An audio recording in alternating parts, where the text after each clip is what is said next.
अरे बेटा, जहाँ पति का कारोबार बीवी तो वही अच्छी लगती है ना। अब हम लोग इतने पैसे वाले हैं कि गांव में मेरे बेटे लायक लड़की ही नहीं मिली। अरे माँ, मैं तो ये बोल रही हूँ कि क्या करूँ जिससे मेरा थोड़ा दिल लगे।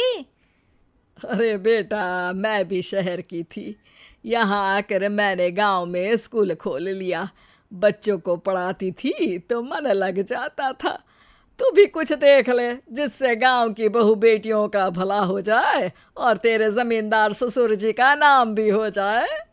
रितु क्या करती? फैशन डिजाइनिंग वाले कपड़ों को गांव की औरतों पर कैसे ट्राई करती। लेकिन एक दिन, अरे क्या बात है डार्लिंग, बड़ी जल्दी उठ गई। और ये हाथ में फेविकॉल और कागज, कहाँ जा रही हो?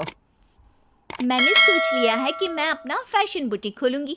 गांव की औरतों को सजा धजा कर फैशन शो करूंगी और यहाँ की औरतों को भी शहर के फैशन से वाकिफ करवाऊंगी। फैशन और यहाँ की औरतें, अरे इन लोगों को तो बस चूल्हा चौका आता है। खाली समय में एक दूसरे के सर से जुएं निकालती हैं या फिर अचार पापड़ बनाती है। इन लोगों के बस की नहीं है फैशन को समझना। लेकिन रितु मानती नहीं। वो पूरे गांव में पोस्टर चिपका देती है कि किसी को भी नए डिजाइन के कपड़े पहनने का शौक है तो जल्दी जमींदार की बहू से मिले। लेकिन रितु की दुकान में 2 दिनों तक तो कोई आता ही नहीं। पर एक दिन, अरे कमला, क्या हुआ? क्या देख रही हो? आ, ये पुतला देख रहा है दीदी। क्या दिख रहा है इसमें ऐसा? अब देखो तो दीदी, ये पुतला मेरे जैसा ही है ना, पतला दुबला लंबा। बस मैं काली और ये गोरा। तू ये बता, इस पुतले के कपड़े तुझे कैसे लग रहे हैं? अरे कपड़े तो बहुत ही सुंदर है दीदी, लेकिन तू ना बस कल इसी समय आ जाना और अपने जैसी 2-3 और को भी ले आना। अगले दिन कमला 2 लड़कियों को लेकर आ जाती है। रितु उन लोगों को अपने हाथ के सिले कपड़े पहनाती है और घर भेज देती है। उन लोगों को गांव की दूसरी औरतें भी देखती हैं। और फिर क्या, अगले दिन रितु जब दुकान खोलती है तो सामने बहुत सी औरतें उसके बनाए डिजाइनर कपड़े पहनने को तैयार खड़ी होती हैं। तुम लोगों को कपड़े के साथ ही हल्के मेकअप और स्किन केयर की भी क्लास देनी पड़ेगी। रितु गांव की औरतों को फैशन का ज्ञान देने में लग जाती है। एक दिन रितु का पति कहता है, अरे रितु, तुम्हारी फोटो पेपर में आई है। क्यों भाई, ऐसा क्या कर दिया मैंने? क्या लिखा है? अरे लिखा है गांव में होगा अब फैशन वीक। अरे हाँ, कल ना कोई फ़ोन आया था मीडिया वालों का, तो मैंने भी बोल दिया कि फैशन शो तो अब गांव में होगा। लग रहा है उसी की खबर बना दी है। तभी रितु को एक फ़ोन आता है। हेलो, कौन बोल रहा है?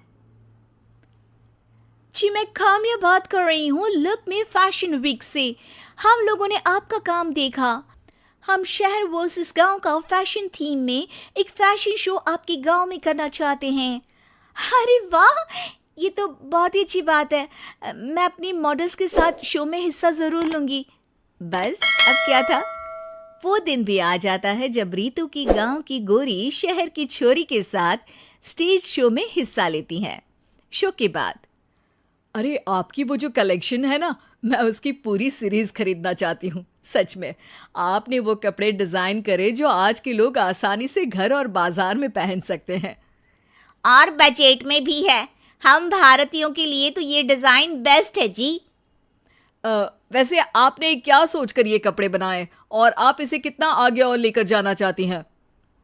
औरतें और फैशन एक दूसरे के पर्यायवाची है। तो ये किसने कहा कि गांव की औरतों को डिज़ाइनर कपड़े पहनने का हक नहीं? मेरा मानना है कि शौक सभी औरतों में होता है। ज़रूरत है तो बस उसे जगाने की, उनके हिसाब और बजट के कपड़ों की, जो मैंने बनाए और सबको पसंद भी आए। अब रितु का गांव हर जगह प्रसिद्ध है, ना सिर्फ रितु के लिए बल्कि वहाँ की औरतों की फैशन के लिए भी।